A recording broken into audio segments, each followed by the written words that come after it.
நாம் எல்லாம் சிறு குழந்தைகளாக இருந்த பொழுது களப்பிரர் ஆட்சி இருண்ட காலம் என்று படித்தோமே, அது உண்மையா? களப்பிரர் காலத்தில் தான் இந்த நாட்டில் சமண மதம் தலை தூக்கி நின்றது. சமணர்கள் தான் இந்த நாட்டில் நீதி நெறிமுறை நூல்களை எழுதினார்கள். இன்னா 40, இணைவை 40, நாலடியார், திருக்குறள் போன்ற நூல்கள் துவங்கிய எழுதப்பட்ட காலம் இருண்ட காலமாக இருக்க முடியுமா? ஒரு பையன் படிச்சுக்கிட்டு இருக்கிறார். அவர் எந்த பொண்ணை மனசில் வச்சிருக்கிறாரோ அந்த பொண்ணு அங்க வந்து நிற்கிறார். அப்போ அந்த பொண்ணு அவரையே பார்த்துக்கிட்டு இருக்கா. அவர் வந்து பார்க்கும்போது அந்த பொண்ணுடைய பார்வை வந்து வேற பக்கம் போயிடுறது. ஒரு காலத்துல பெண்கள் அது மாதிரி நாணத்தோடு இருந்தாங்க. அப்போ இவர் வந்து அதுக்கப்புறம் வந்து அவளையே பார்த்துக்கிட்டு இருக்காரு. இவருடைய புஸ்தகம் வந்து திரும்பிக்கிட்டே இருக்கு, பக்கம் திரும்பிக்கிட்டே இருக்கு. அவர் வேற பாடம் படிச்சுக்கிட்டு இருக்காரு. இதை பற்றி அவர் வந்து ரொம்ப அழகா சொல்லியிருப்பார். கூடத்திலே மனப்பாடத்திலே விழி கூடி கிடந்திடும் ஆணழகை ஓடை குளிர்மலர் பார்வையினால் அவள் உண்ண தலைப்படு நேரத்திலே பாடம் படித்து நிமிர்ந்த விழி தன்னில் பட்டு தெரித்தது மானின் விழி ஆடை திருத்தி நின்றாள் அவள்தான் இவன் 1000 ஏடுகள் திருப்புகின்றான் அப்படின்னு சொல்லுவார். ரொம்ப அற்புதமான கவிதை. கவிஞன் யானோர் காலக்கணிதம் கருப்படு பொருளை உருப்பட வைப்பவன் புவியில் யானோர் புகழுடை தெய்வம் பொன்னினும் மிக்க பொருளன் செல்வம் நானே தொடக்கம் நானே முடிவு நான் உரைப்பதுதான் நாட்டின் தீர்ப்பு. குயில் கூவும். குயில் கத்துமா? கத்துமா குயில்? கத்தாது இல்லையா? சரி, ஏன் அவர் சொன்னார்? அவர் முதல்ல என்ன சொன்னார்? பாட்டு கலந்திடவே அங்கே ஒரு பத்தினி பெண் வேணும், எங்கள் கூட்டு களியினிலே கவிதை கொண்டு தர வேணும்னு சொன்னார். தன்னுடைய மனைவி ஒருத்தனுக்கு காதலியாவும் இருந்துட்டா அந்நேரம் பக்கத்துல குயில் கூவுனா கூட கத்துற மாதிரி தான் கேட்கும். அதனாலதான் சொன்னார், அங்கு கத்தும் குயில் ஓசை சற்றே எந்தன் காதில் பட வேணும். நாட்டையெல்லாம் தொலைத்தாய் அண்ணே நாங்கள் பொறுத்திருந்தோம், மீட்டும் எமை அடிமை செய்தாய் மேலும் பொறுத்திருந்தோம். துருவதன் மகளை இரு பகடை என்றாய், ஐயோ இவர் கடிமை என்றாய், இது பொறுப்பதில்லை தம்பி எரிதழல் கொண்டு வா, கதிரை வைத்திழந்தான் அண்ணன் கையை எரித்திடுவோம். என்னினிய தமிழ் மக்களே என்று ஒரு கரகரப்பான சொல்லை வச்சு எவ்வளவு நாளை கடாய மாற்ற முடிப்பார்களா? நாங்கெல்லாம் சின்ன பையனா இருக்கும் அப்பெல்லாம் கல்கண்டு டமாரம் டும் டும் பத்திரிகையில் இப்படிலாம் வந்து பாக்கெட் எடிஷன் மாதிரிலாம் வரும்.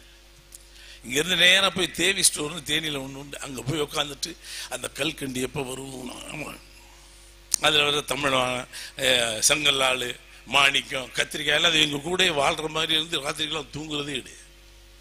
அதற்கப்புறம் அகிலன், பார்த்தசாரதி, கல்கி, ஜெயகாந்தன் என் வாழ்வை வளப்படுத்தியவர்கள் இவர்கள். இன்று திரையுலகிலே நான் கொஞ்சமாவது என் கற்பனையும் உணர்ச்சிகளையும் அங்கே போட முடிகிறது என்று சொன்னால் எனக்கு வித்திட்டவர்கள் அவர்கள். அன்னைக்கு லைப்ரரியில் போய் உட்காந்த கிராமம், சின்ன ஊர், அந்த லைப்ரரி புஸ்தகம் ஒழுங்காக கொடுக்க மாட்டான், மூஞ்சி பார்ப்பான், உனக்கெல்லாம் இதை படிக்க தெரியாதுவான். இல்லைங்க கொஞ்சம் புரியுங்க அப்படின்னா, நீ எல்லாம் பார்த்த சாரதி படிச்சு உங்களுக்கு தெரியுமா பார்த்த சாரன்னா? தெரியுங்கன்னு கையை கட்டியே கேட்டு கெஞ்சி வாங்கிட்டு போய் படிப்பேன். வீட்டில் என்னை பைத்தியக்காரன் வேற கூப்பிடுவாங்க. வீட்டில் என்ன கதை படிச்சுக்கிட்டு என்னமோ பேசுகிறான், அவனே பேசிக்கிறான், அதை தூக்குறான் இதை தூக்குறான். விடிய விடிய கல்கியை எழுதிய பொன்னியின் செல்வனை 7 நாட்கள் உட்காந்து படிச்சுட்டு இருக்கேன். ராத்திரிக்கும் பகலைக்கும் முட்டை விளக்கப்பேன். எங்கள் ஊரில் கரண்ட்டும் இருக்காது. என் வீட்டில் குடிசையில் ஓட்டையில் நான் வெளிச்சம் சல்லுன்னு உள்ள வரும். பொருளாதாரத்தினுடைய மிக பலவீனமான நாட்கள் அந்த நாட்கள். இன்றைய சமுதாயம் எவ்வளவு முன்னேறி இருக்கிறது. அந்த காலகட்டத்தில் ஒரு முட்டை விளக்க வச்சுட்டு அதில் உட்காந்து படிப்பேன். இப்படில பாரு, இப்படி ஒரு பேமானி பையில பற்றி வச்சிருக்கேன் பாரு, ராத்திரி என்னத்தடா அவன் படிக்கிறான். நம்மளுக்கு படிக்க படிக்க வந்தியத்தேவனோடையும் குந்தவையோடும் வாழ்ந்து கொண்டு இருக்கிறோம், நந்தினியோடு வாழ்ந்து ஆழ்வார்க்கடியா ஏதோ ஒரு காலகட்டத்தில், ஒரு சரித்திர காலகட்டத்தை அப்படியே நாம் ஒரு 500,000 ஆண்டுகளுக்கு முன்னால் போவது போலே இருக்கும். மலேரியா ஒழிப்பு திட்டத்தில் வேலை, எல்டிசி கிளர்க்கு அந்த காலத்தில் 80 ரூபா சம்பளம், லோயர் டிவிஷன் கிளர்க். எனக்கு 120 ரூபா சம்பளம். எங்க அப்பாவுக்கு எப்படி இருக்கும், இந்த நாய் 100 ரூபா சம்பளத்தை விட்டு எங்கேயும் போனுங்கிறானே, பிச்சுடே பிச்சு கொண்டுருவேன். சரி சரி, எங்க அம்மா சொல்லி போத கொஞ்சம் இருடா, கொஞ்சம் நாள் கழிச்சு போகலாம் அண்ணுவான். எங்க அம்மா ஒரு தாய் பார்த்தா, மகனே இதுக்கு மேல வழி இல்லைன்னு எங்க அப்பாவுக்கும் தெரியாமல் ஒரு 300 ரூபா கந்து வெட்டிக்கு வாங்கிட்டு வந்து ஒரு பெட்டி, 3 பேண்ட்டு, 3 சட்டை, 6 சிசர் பாக்கெட், அப்புறம் சிகரெட் 6 சிசர் பாயிட்டு ஒரு சோப்பு டப்பா வச்சு கொட்டும் மழையில் என்னை கொண்டு வந்து ஒரு லாரிக்காரன் தான், அந்த ஒரு லாரிக்காரன் பேசி இன்னார் புள்ளப்பா கொண்டு போய் அங்கே விட்டுரு ஏறி அனுப்பித்தாள். என் வரலாறு அங்கே ஆரம்பித்தது. எனக்கு படிப்பித்தது என் தாய், பள்ளிக்கூடம் அல்ல. இந்த மண், இந்த மொழி, இந்த கலாச்சாரம், வாழ்க்கை முறை. கடலை காட்டுக்கு போனா 2 பொம்பளை பேச, அதுதான் எனக்கு கதை. கம்மங்கிறத இருக்க போனா அங்க கதை, கமலை இறைக்கிறவனோடு உட்கார்ந்தால் கதை.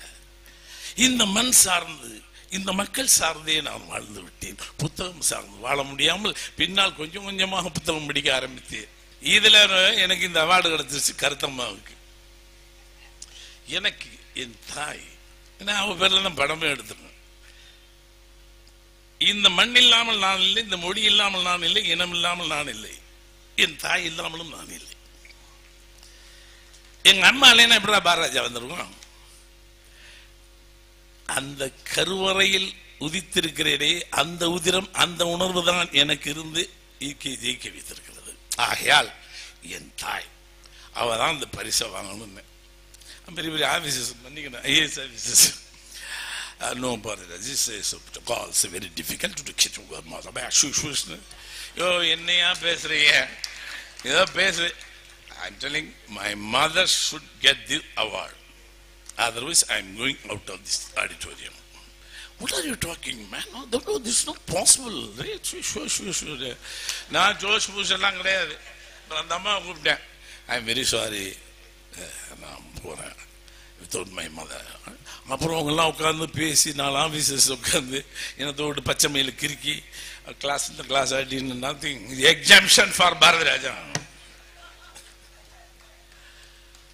அதுக்கப்புறம் அவளை கொண்டாந்து தொங்கட்டா வேற போட்டு ஜாக்கெட் வேற கிடையாது அவளுக்கு.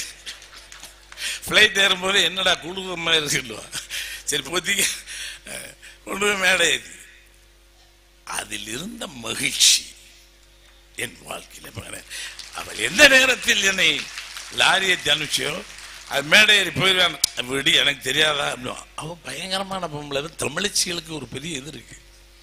நம்ம பயந்துருவோம். அந்த சபையை பார்த்துட்டு எங்கள் அம்மா கிட்ட இங்கே பாரு, அந்த 2 லேடி வருவாங்க, அந்த செல்வா கமிஷன் போட்டு அவங்க அந்த பேட்ச் ஊற்றிருக்காங்கல்ல, அவங்க வருவாங்க, உன்னை அப்படியே கூட்டிகிட்டு போவாங்க, நீ போகணும். அம்மையில் அமைதியாக போய் எல்லாருக்கும் ஒரு நமஸ்காரம் பண்ணி ஒரு இதுவும் இது எனக்கு தெரியாதான் இதை போய் நீ சொல்லி. அவன் என்னடா இவ்வளோ நமக்கே பயமா இருக்கு. இவன் விடு பாரதி எனக்கு தெரியாது, நான் போய் அவெல்லாம் திருன்னு போய் நல்லா போய் மேலேருந்து கும்பிட்டா வாங்கி ஒரு சிரிப்பு சிரிச்சா கை தட்டினா அந்த whole auditorium. Because it's very different kind of lady in the stage. அவன் நல்லா தொங்கட்டான வேற போட்டு இப்படியே பத்திட்டு நெளிச்சு சொல்லிச்சா.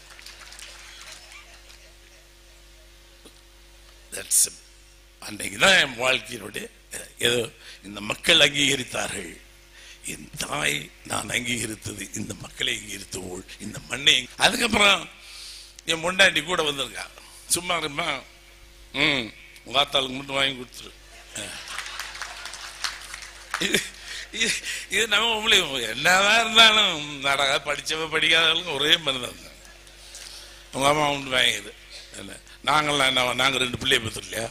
உங்க அம்மா தான் பிள்ளை பத்துச்சா? ஓ நீ பிள்ளை பத்துட்டியா? Very good. அதுக்கு அடுத்த வருஷமே அன்னி மந்தாரன் படம் இருந்து அவளை கொண்டு வாங்க வச்சேன். என்னையே தமிழ் மக்களே நான் சொல்றதுங்கிறது போலி அல்ல, எனக்கு பாசம். ஏன்னா இவர்களோடு நான், இவர்கள் தான் என்னை, இந்த மொழியும் இந்த மண்ணும் இந்த கதை சொல்லுகின்ற பாங்கும் தான் என்னை ஒரு அங்கீகரிச்சு. என்ன நம்ம பிஹெச்டியா அவர் மாதிரி ஒன்றும் கிடையாது. இதுதான் நம்ம தகுதி. அது சொன்னோன்னு ஒரு கை தட்டிடுறீங்க. என்ன தமிழ் மக்கள் என்ன, அது நெருக்கமான பாசத்தை இன்னும் அதிகமாக்குகிறது. இது போற நம்ம பெண்கள் முதல்ல நம்மளுக்கு கூட்டு குடும்பமாக இருந்த காலத்தில் எங்க தாத்தன் கதை சொல்லியிருக்கான், என் கிழவி கதை சொல்லியிருக்கான். நான் கதை சொல்றதுக்கு முன்னாடி என் பிள்ளைய பிரிஞ்சு போயிட்டான். நம்ம கதை சொல்லலாம் பேரம் பேத்திக்குன்னா, அவன் தாலி எடுத்து எப்ப கட்டினாங்களே 2வது செகண்ட்லயே நம்மளை வெட்டிட்டான். இது எவனுமே ஒன்றும் செய்யறது இல்லை, கூட்டு குடும்பமே இப்ப கிடையாது. No, that's your way is something different, my way is entirely different. We cannot join together. So I put no. படைப்பாளிக்கு எழுதுவது என்பது ஒரு பிரசவ வலி. ஆனால் பிள்ளையை எடுத்து கொஞ்சுவதுதான் வாசிப்பது. அது மாதிரி மகிழ்ச்சி எதுவுமே கிடையாது. நீ ஒரு வாழ்க்கை தான் வாழ்கின்றாய் உன் பெயருக்கு. ஆனால் நீ 1000 புத்தகங்கள் படித்தால் 1000 முறை இந்த பூமியில் வாழ்ந்தது போல் இருக்கலாம். ஒவ்வொரு புத்தகத்திலும் ஒரு வாழ்க்கை. நீ 1000 முறை வாழலாம். உனக்கு 1000 ஜென்மங்கள் என்பது 1000 புத்தகங்கள் படிப்பதில் தான் இருக்கிறது. அது புத்தகம் படிப்பவர்களுக்கு தெரியும். படைப்பாளிக்கு அது ஒரு வேதனை, வலி. எடுத்து கொஞ்சுவதில் ஒரு சுகம். ஒரு இனம் அழிவது என்பது எதிர்ப்பு சக்தி இல்லை என்றால் இனம் அழிந்துவிடும். சமீபத்திலே லட்சக்கணக்கான தொப்புள் கொடி பந்தங்கள் அழிந்தது பார்த்து கொண்டிருந்தோம். அந்த பாவம் யாரையும் சும்மா விடாது. அவர்களை அந்த இடத்திலே வைக்கும். லட்சோப லட்ச மக்களுடைய அந்த ஆவி சும்மா விடாது. திராவிடம் என்ற ஒரு சொல்லை வைத்துக் கொண்டு 40-50 ஆண்டாக தமிழ் புதைக்கப்பட்டிருக்கிறது என்று கூட நான் சொல்லுவேன். ஒரு கர்நாடகத்தில் நீ முளைக்க முடியாது, கேரளாவிலே நீ முளைக்க முடியாது, ஆந்திராவிலே நீ முளைக்க முடியாது. ஆனால் இங்கே எந்த பயிர் வைத்தாலும் முளைக்கிறது. நாம் பறந்து விரிந்த மனப்பான்மையுடன் தமிழன் இருக்கிறான். வாழ்க.